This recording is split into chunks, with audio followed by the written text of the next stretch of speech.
Welcome, friends, for the last seminar of our academic semester. We are very pleased to have Mr. Sanjeev Pathak as our seminar speaker today. Sanjeev brings with him a boatload of experience in the Indian public sector, private sector. He was associated with GAIL, the Gas Authority of India Limited, for many, many years, working on supply chain management issues, project management. So a very rich experience. And he will talk today about what happens when you face a situation which nobody ever prepared for. And these kinds of things do happen all the time. So he will give you a case study where a particular incident / accident created a huge problem for the uh, for his employer and many other people, and how he solved it. So with that, Pathakji, over to you. If you could share your slideshow, please. And as Pathakji is setting up his slideshow, let me just remind you to keep your microphone silent for the duration of his talk, which will be about 35-40 minutes uninterrupted. And then we will have about 15-20 minutes for Q&A. So over to you, Pathakji. Good morning, sir, and good morning, everybody, the esteemed audience who have joined today morning. And we'll be starting with this presentation on disruption in supply chain management and solutions thereon. I hope you are able to see my slides, right? Yes, we are. We are able to see it. Fine. Yeah. Go ahead. Fantastic.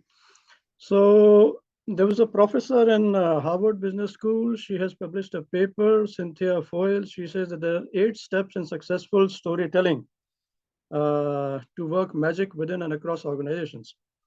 For the benefit of everybody, I can narrate each of them. One is have a clear purpose in mind. Second is to identify an example of successful change or event. Tell the truth.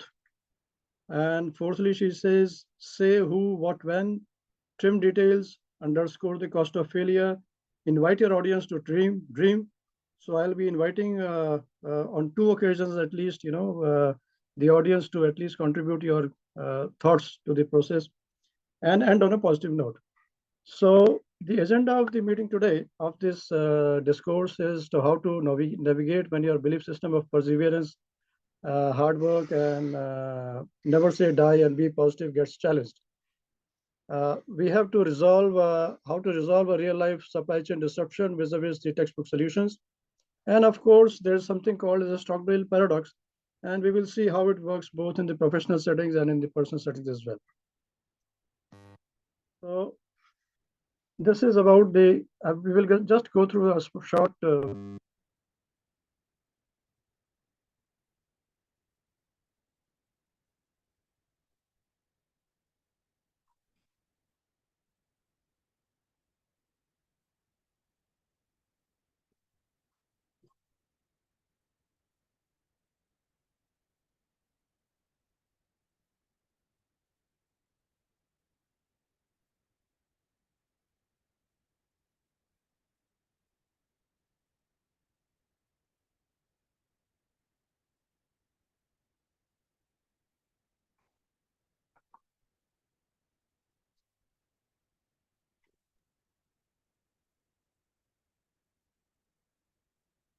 Pathakji, is there supposed to be a sound accompanying this video? Yeah, can you hear the sound? No, I think you have to click on that. There is an option where if you share a video, it should say sound as well. Stop video. Where is that? It's in one of the Zoom choices. Where you say share screen, when you say share screen, it will ask you whether you want to share audio as well. Yeah, share sound. Yeah. Yeah. Yeah, right. Got it. Thank you, sir. So I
Pathak ji, we have seen most of the videos. But first tonight, we want to bring you the video that we've been all waiting for of that ship collision that took place in Mumbai earlier this week, resulting in that oil spill. Let's turn to this video, accessible to CNN IBN and its sister channels, IBN Lokmat and IBN 7. CNN IBN has managed to get hold of this exclusive video footage taken just moments after the MSC Chitra and MV Khalija collided. Take a look. There you can see the two ships moving away from each other moments after the collision. This video taken by a citizen journalist who was watching what was happening. Khalija's was more damaged. See how close at some time the two ships are. The red circle that we've been showing you on the screen shows a container that has fallen off MSC Chitra floating in the water. The container ship itself is clearly tilting, as you can see now there, to one side. The visuals taken by sailors who were aboard a ship which was passing by at the time. That's the video, the ship slowly tilting, as you can see. The first video, the first visuals that are now coming in moments after the collision happened, taken by a citizen journalist, a sailor who was passing by.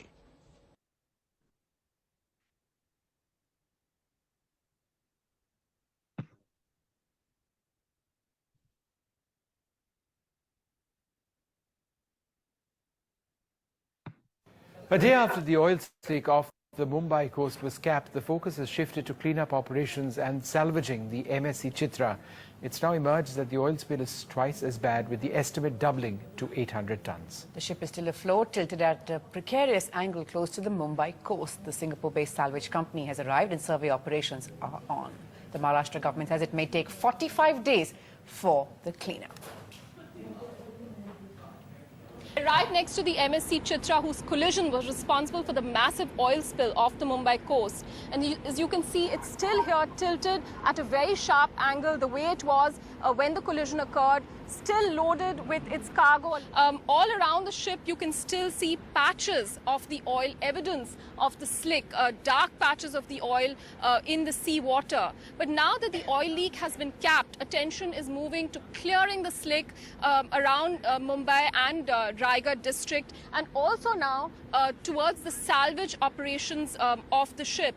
A Singapore-based company has been called in, Smith & Company, and that's going to be taking charge of the salvage operations. And right now, at this moment, you can see survey ships trying to assess how best to carry out operations. And among the first few things that they have been doing is removing these containers. What they will be doing is pumping the oil that is inside the ship and also removing these massive containers from the ship. There were over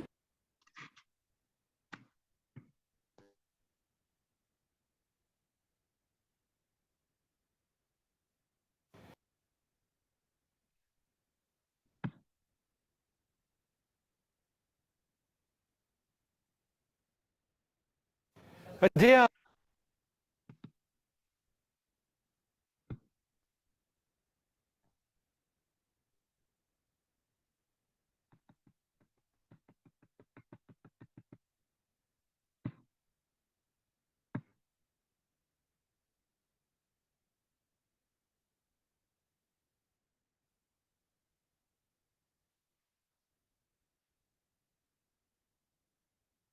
Khaleejah went perpendicular to the channel, took a complete round and came back to go again perpendicular towards Mumbai port.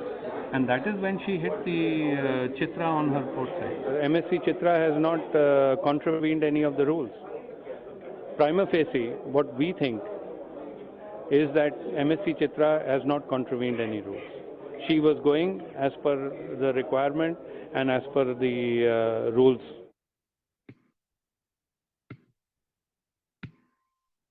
So, as you have seen, the cargo for which we are concerned was loaded on a ship called Khaleejah, which is on the screen right now, and it met with an accident with another ship, which was MSC Chitra, and MSC Chitra happened to be a smaller ship. The Khaleejah 3 was a bigger ship, and that is why the MSC Chitra got severely damaged.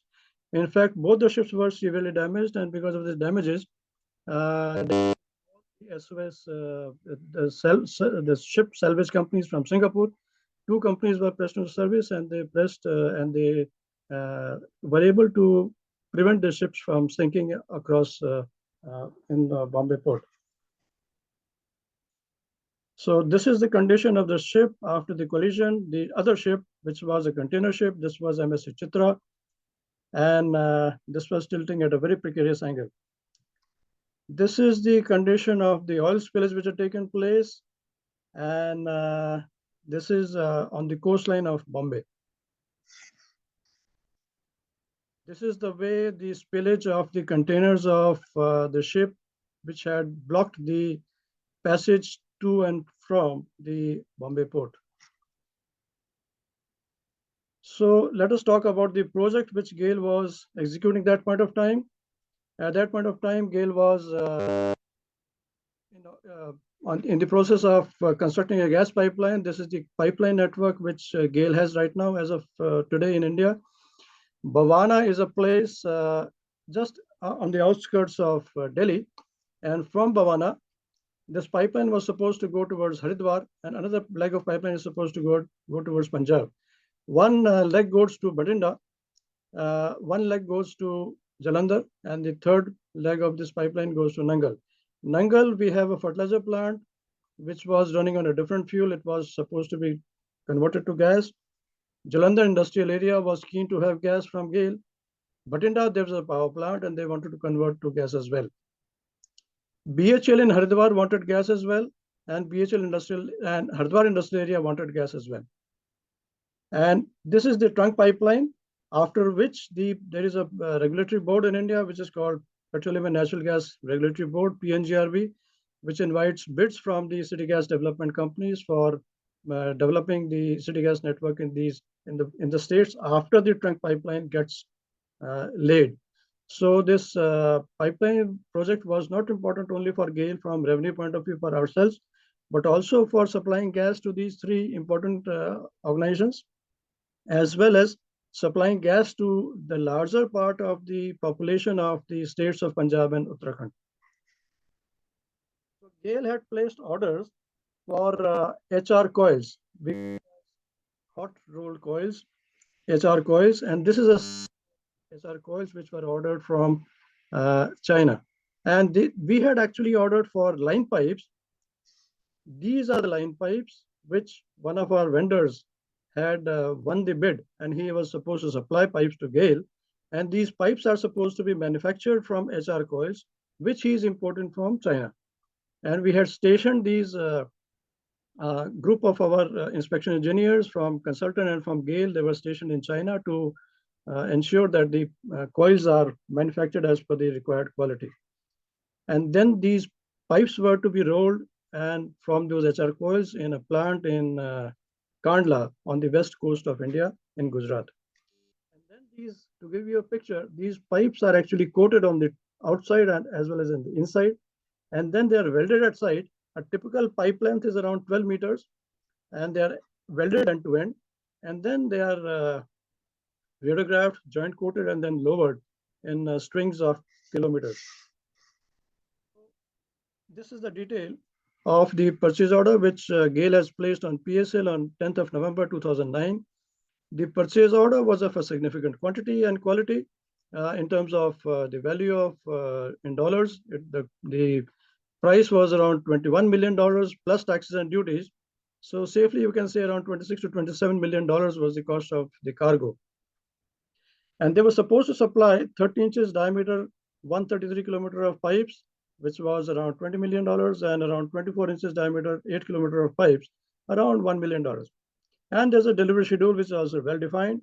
At the end of 16th week, they are supposed to supply some quantity, and at the end of 20th week, 24th week, 28th week, and so on. So the HR coils, hot rolled coils, they are not a standard product.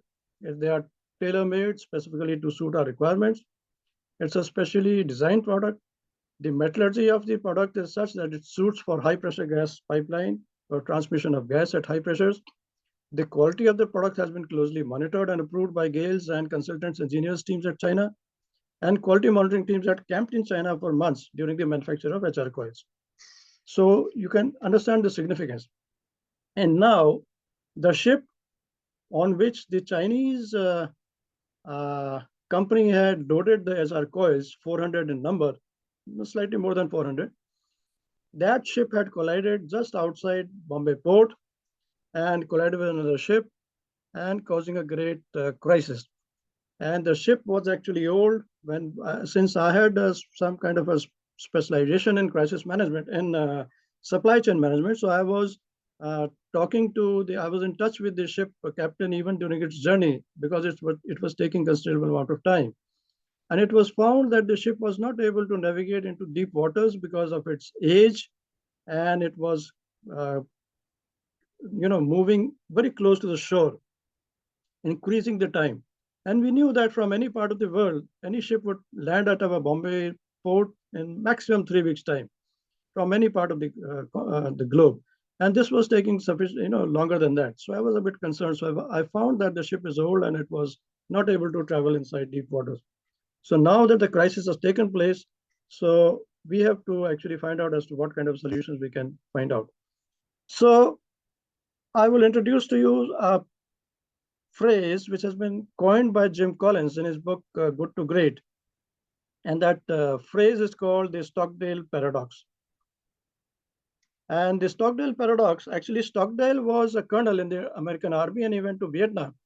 And he and his team, they were captured by the Vietnamese people for a long time, I think for more than a couple of 6-7 months, maybe even more than that. And this gentleman, he was the leader of the team. He survived, but many of his teammates, they perished. They could not, survive that ordeal, and they had to, only their bodies had to come back to US. So when he came back, he was interviewed by Jim Collins.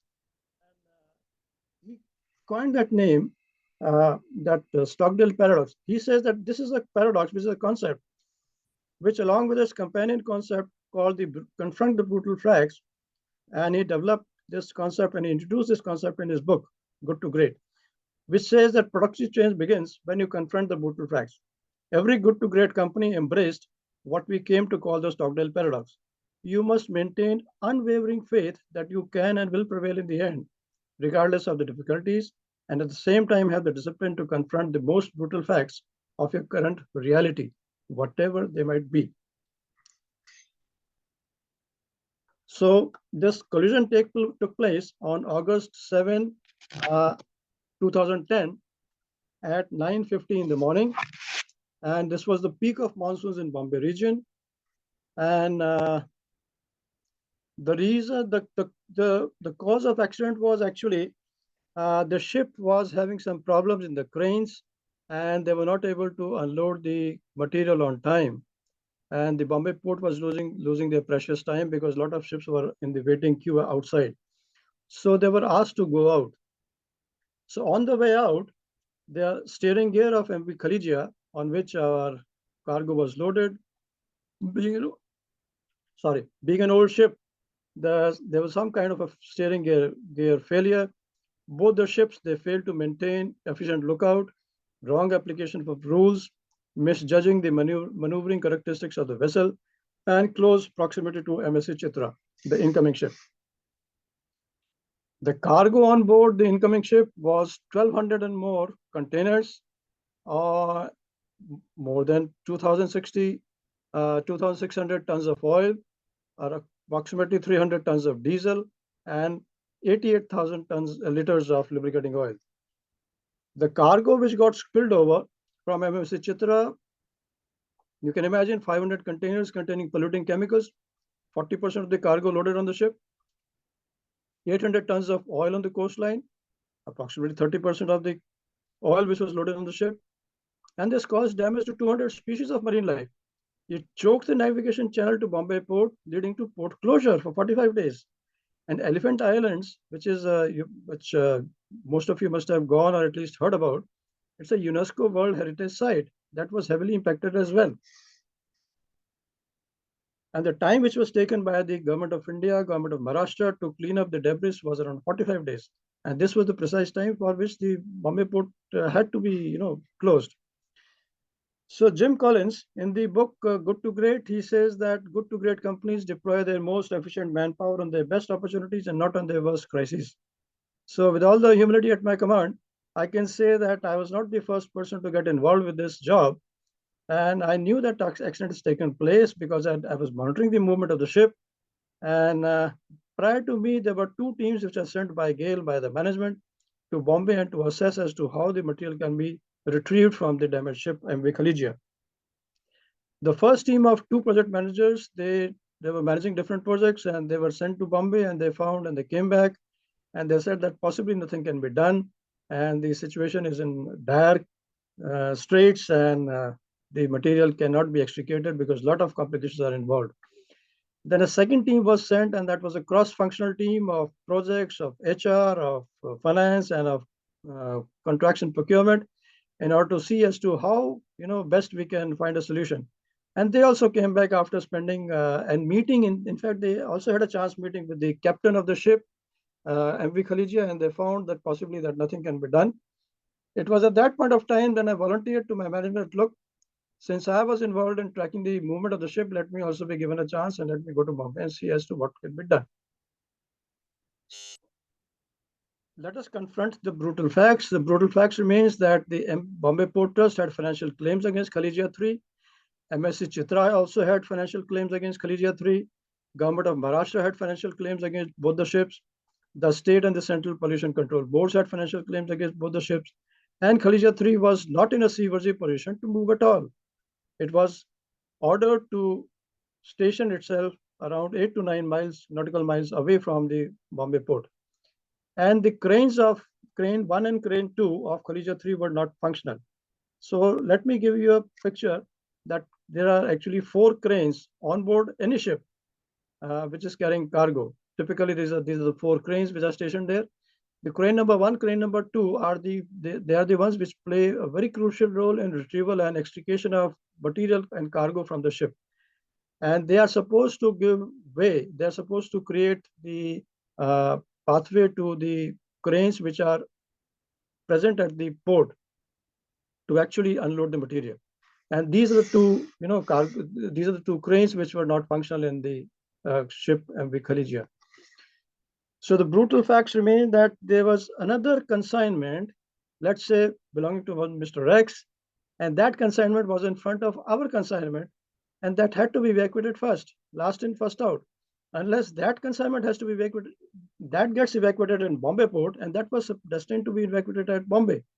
After that, the ship is supposed to go to Kandla, where my consignment is getting evacuated. So there's another consignment which is lying in front of me, and the insurance company has refused to entertain claims as prima facie Khaleejia 3 was at fault, and insurance policy had expired in August. The accident takes place in August, and insurance company had refused to extend the policy as well. So what is the cost of failure? The cost of failure, this is $26 million to the vendor. $26 million. Now, since the material is still not handed over to GAIL, because GAIL has ordered for pipes, the pipes are not in custody of GAIL as yet. They have not been delivered. So the losses to the vendor itself, approximately 26 million. Project delays to the owner. Now the delays belong to us, to GAIL. The delays in commissioning of 3 projects. There is a power project which is getting delayed, which they are synchronizing with my pipeline completion. There is a fertilizer project which is getting delayed, which I'm also synchronizing with the completion of my project. And there is a BHEL, which is also, synchronizing their conversion from existing fuel to gas in Haridwar. Plus, delays in availability of gas to industrial areas of Jalandhar and Haridwar. Plus, delays in the bidding by PNGRB for city gas development networks in Punjab and Uttarakhand. So these are the enormous delays which and these are the stakeholders for which we are catering towards by laying this gas pipeline project. So what are the possible solutions? So maybe I would ask the audience as to, in such a situation like this, what could possibly have been done. Maybe we can take one or two quick responses from the audience, esteemed audience, if there any possible solutions come to their mind. Any solutions, please? You can speak up or also write in the chat box. Yeah. I'll just wait for 30 seconds and then I'll speak up. So, as mentioned before, with the unwavering faith that I can and will prevail in the end, regardless of the difficulties, we proceeded to Bombay. And then we found that since there were financials involved, there were financial claims from all the parties, multiple parties. So I knew that there have to be financial solutions. The solutions have to be financial itself. So, and since the ship and the cargo were under the administrative control of Bombay Port Trust, so we entered into a dialogue with the chairman and the topmost authorities of Bombay Port Trust. He is a senior IAS officer. And we asked him that, look, there is a financial issue, we know, and they have done a grave mistake.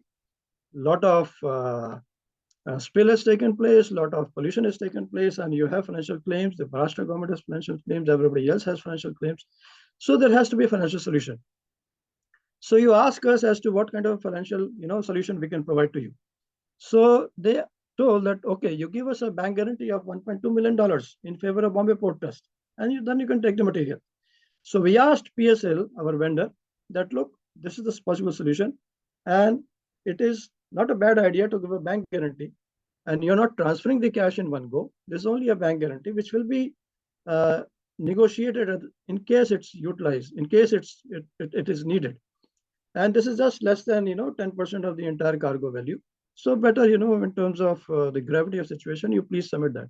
And I was able to get the commitment from the topmost authorities of PSL, and they submitted that bank guarantee of $1.2 million in favor of Bombay Port Trust. And then Mr. X, whose consignment was in front of my consignment, he was requested to come over to Bombay, and he was also convinced to get his material unloaded at first. Then crane 1 and 2 got repaired by PSL. And because they were most critical for getting them, getting the material out, we got the cranes repaired in situ. The ship was mid-sea. We got the mechanics, we got the spare parts, and everything was arranged mid-sea. A space was got allocated on Bombay Port Trust land for temporary storage of 400 odd coils. Railways, Central Railways were requested and arranged, and they arranged fast availability of 20 good trains at extra expense to PSL again. And then the unloading was carried out round the clock. Even the night time, we didn't spare the unloading efforts, because we knew that just in case something happens, some external forces come into play, maybe the decision could be changed by Bombay Port Trust at any point of time. So these cranes got repaired and the unloading started. This is the way we got the floating crane loaded on a floating barge, and then the unloading is taking place. And as you can see, this is the unloading process, and these are the 2 coils which are getting unloaded and being there are 2 barges. One barge has the crane, the other barge has the place for storing the evacuated coils and then transporting to the land, to the port. And this is a photograph which shows that the unloading was done even in the night time, in the evening time as well. So this is a typical photograph of a coil getting transported by a train, but since the diameter and size and weight of my cargo was much more than this, so my wagon, one wagon was able to carry only one coil as against two coils which are shown here. The fate of MSC Chitra after the accident, the MSC Chitra was tilted to a precarious 75 degrees on waters. 4 tugs were hired to keep it afloat. And when the owners of MSC Chitra found that it was financially not viable to keep it afloat, the ship was taken to international waters 350 nautical miles away from Bombay Post and finally sunk 8 months after the collision. That is on 17th of April 2011. It took 36 hours for the ship to sink and disappear from the horizon, and all the containers were evacuated just like the way we did from MV Khaleesiya 3. So before the sinking of the ship was emptied. All the containers previously, as you can see, this was the previous condition, but prior to sinking, all the containers were evacuated. So the lessons learned, again, the audience would like to, think in terms of what lessons we have learned out of the exercise. The lessons learned is that, yes, anybody would like to contribute or say something before I move forward? So the lesson was that, yes, we should ensure that the age of the transporting vessels should be,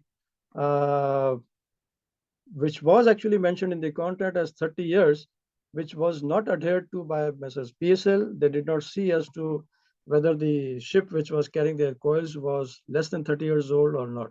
It was actually more than 30 years old. So this was the major slip on the part of PSL, which happened, because of which this accident actually had taken place. So there's a requiem. A requiem is a musical piece which is created for basically for funerals and for memorial services, and was created for MSC Chitra. And,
So thank you so much. My gratitude to the Director of Center of Indic Studies, Dr. Professor Sukalyan Sengupta, the librarian scholarly communication, UMSD, who had allowed me to host this talk previously, and to the esteemed audience for their time, their patience, attention, and participation. Gratitude is also actually due to one Mr. Ajay Prasad. He was the vice president of the company PSL, who was present along with me all the time during the extrication operations. And he was the vice president at that point of time. I had requested the management that, look, I want his support because I need to, whatever financial decisions have to be taken, they have to be sorted out by the vendor itself, because it was his consignment and we are interested in getting consignment, because after all the material is belonging to us. That's it. Thank you so very much. If you have any questions or any comments, everybody is requested to please speak up. Thank you. Thank you so much, Pathak ji, for this very illuminating and instructive case study. And now it's the time for the audience to ask you questions. Yeah. But before we do that, if you could stop the share, we would like to take a group photograph, a screenshot. So if you could stop the share, and viewers, if you could put on your cameras so that we can take a picture. Stop please share. Where do I get this? It will be in the top in the view options. Yeah. Pause share. Yeah. Right. Stop share. Yes. Yes, wonderful. Yeah. So please put on your video, switch on your video cameras. We would like to take a screenshot. Shamant, whenever you are ready. Yes, sir. I can. We have, maybe you'll have to take it twice in 2 screens. Yeah, Shaman? Yes, I took one now. I took some before. Okay, you've already taken some before? Yeah, I already taken wonderful, wonderful. All right, so Pathak ji, let me begin. Yes, Now, sir. you said that this ship Yeah. was old and even its insurance had lapsed. Yeah. So how could this happen? Because my understanding is that a ship cannot even leave the port unless it is with insurance. I'm sorry. I mean, there was a pause in your video. I mean, please can you repeat the last part of your question? Okay. My question was that the protocol, as I understand, is that a ship, when it leaves a port, it has to have adequate insurance and it has to be seaworthy, which is determined by the leaving port. Yeah. So was that not done here? No, the insurance was in place, and the accident took place in the first or second week of August. The insurance was expiring at the end of August. The only thing was that we were trying to figure out as to whether the damages which have been caused by MV Khaleejia could be reimbursed by the insurance authorities. And since the claims would have to be filed only in the month of September, because there were some litigations going on, and the litigations were expected to continue well beyond past August. So it was necessary by international lawyers that the insurance agency should actually extend this insurance, which actually they had refused to. They said that, look, will not be in a position to extend the insurance, and they will have to live with that. So it was ensured that the insurance was in place, insurance was there, it was seaworthy, but then it was not fully seaworthy. I mean, the accident actually took place, so it was an accident. Of course, it was one of the rare accidents which normally don't happen, but yes, that is what happened. Okay, very good. Thank you so much, Pathak ji. Any questions for Pathak ji? Yes, sir. Okay, so there is a question in the chat box. Let me read Yes. out to you. Yeah. Can you throw some light on how the contract was closed with the vendor? Yeah, the vendor had some supply delays. Yes, PSL were not able to supply the pipes on time. So the provision was there for applying liquidated damages, in which we impose some penalty to the tune of, I think, 0.5% of the contract value per week for the delayed portion which has not been supplied on time. So we deducted those, these penalties from their invoices at the time of contract closure. Any other questions? Questions for Pathak ji? Yes, sir.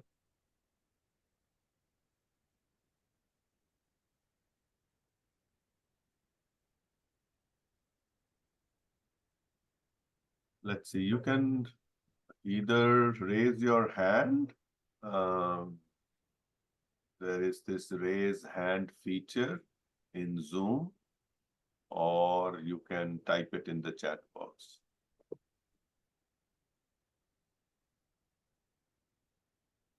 So while people are trying to frame their questions, Pathak ji, let me ask you a question that you asked of us.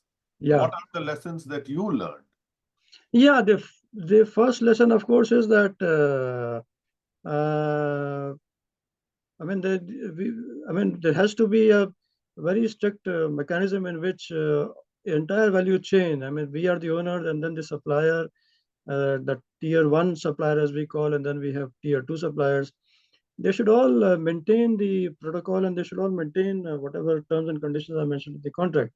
In this, as I mentioned earlier, that the ship was not less than 30 years old as it should have been, which was the major cause of this accident. I mean, if they had ensured that, but then these, I mean, this is a typical, I think, mentality of all the vendors. I don't know whether globally or only in India, that there's in terms of saving money, they go for the lowest bids, and this must have happened in this case as well, because they were carrying their heavy consignment from China to India, and they happened to carry it in a ship which was more than 30 years old, and they must have definitely saved some money because of this transportation on a older ship.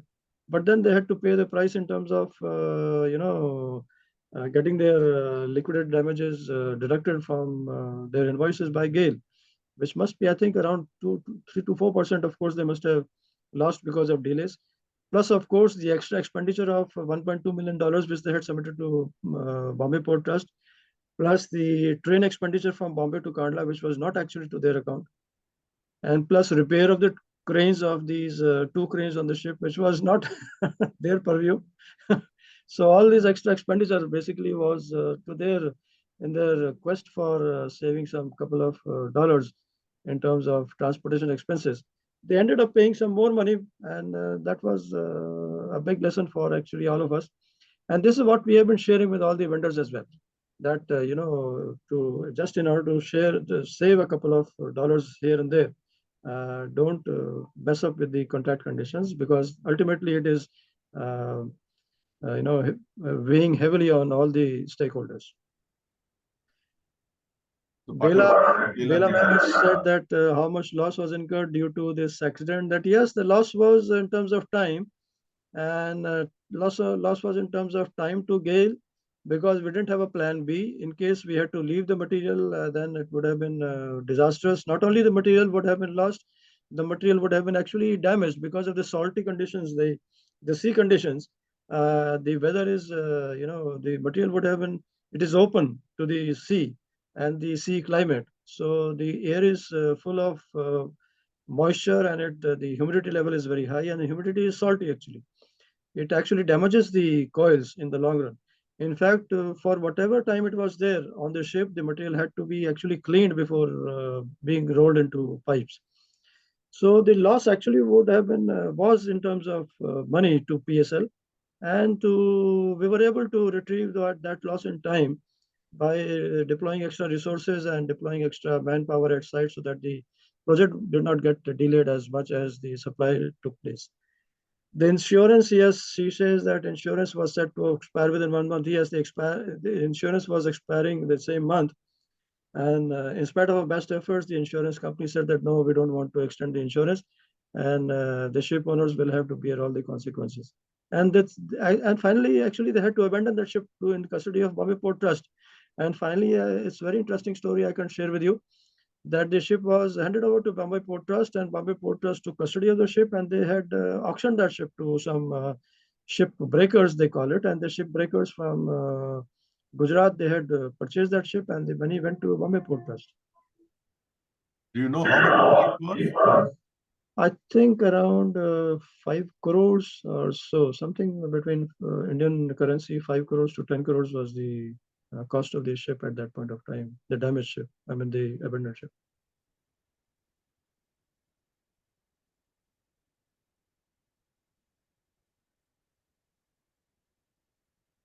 Any other question for Pathak ji?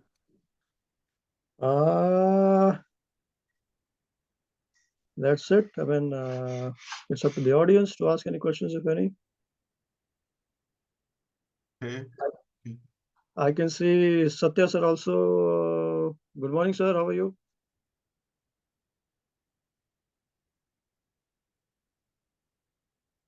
All right, Pathak ji, I don't think anybody has any question. So again, I thank you so much for this very interesting, challenging assignment that you had, and we learned a lot about what happens when ships collide, something which we only sometimes hear, as you showed some news clips.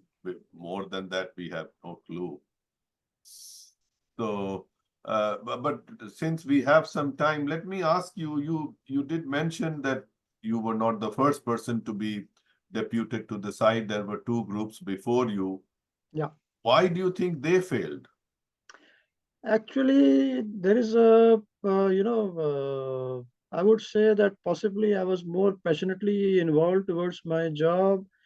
That was one. And secondly, maybe I had some more, out of the box thinking, or maybe I have that streak of maybe, uh, breaking away from the mold, trying to do things which other possibly would not think of.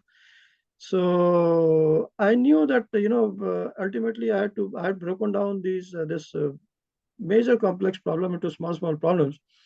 And what I had found was that, wherever we used to go and interact with, I also spoke to MV Khaligia, the crew team. I spoke to the crew team of MSC Chitra. I was also, of course, speaking to the Bombay Port Trust chairman, their team, their directors, executive directors, and all that. And I was speaking to the Pollution Control Board. I was speaking to the government of Maharashtra. And everybody was speaking one common concern. That common concern was regarding the financial consequences because of the damage. So I knew that more than anything else, everything is boiling down on finance. So I knew if everything has a financial implication, then there has to be a financial solution. So if there is a financial solution, then it's not up to GAIL to manage that financial solution. The coils have been paid for by PSL, and PSL has to enter into a frame of mind where they are ready to bear the financial expenditure, whatever is involved for uh, the incident which has taken place. So this is what I was able to convince PSL people, Mr. Ajay Prasad, and I told them that, look, why don't you talk to your management and see that since there's a contravention of the contractual provision from your side, so I think it is incumbent upon you to bear the financial expenditure. I mean, and which they readily agreed. I mean, because they knew that in case and they have paid for the coils, and the coils were not in their custody, and the coil was getting $22 million. They have taken an order from GAIL, and they must have placed an order from maybe, I don't know, maybe around $10 million to the Chinese company. So it would have been a loss of $10 million minimum to PSL. I mean, this is just my guesstimate. So if that was their losses, so I think it was right on their part to cover up their losses and agree to whatever financial solutions came on way. And we were able to talk to the Bombay Port Trust. We were able to talk to everybody else that, look, there's a financial problem, so there has to be a financial solution. And we were able to get a financial solution for Bombay Port Trust, and they proved to be the ultimate custodians of that vessel and the cargo. And I knew that ultimately we have to talk to those people who are actually claiming that that the cargo cannot leave Bombay waters till they give the clearance. So ultimately, the clearance came from Bombay Port. The clearance came from Bombay Port Trust to extricate the material. And the good thing is that once the extrication took place, the extrication was carried out on MSC Chitra as well. So they knew that extrication is possible. So they arranged a similar kind of exercise for the damage, the other ship, and all the containers were evacuated from that ship as well. And then it was unloaded. Then it was allowed to sink across Bombay Port after maybe whatever time it was. I have mentioned in the slides. Very good, very good. Thank you so much, Pathak ji, for this very interesting presentation. Thank you so much. We will resume our seminar series in the spring. We have tentatively, we have 3 seminars lined up. The dates have not been finalized. Belaji is working on that. And once we finalize, so it'll be most likely one in February, one in March, one in April. but we will email you the dates once they are finalized. So with that, thank you again. Wish you a very happy holiday season. See you back in spring. Namaste. Thank you, sir. Thank you. All the very best.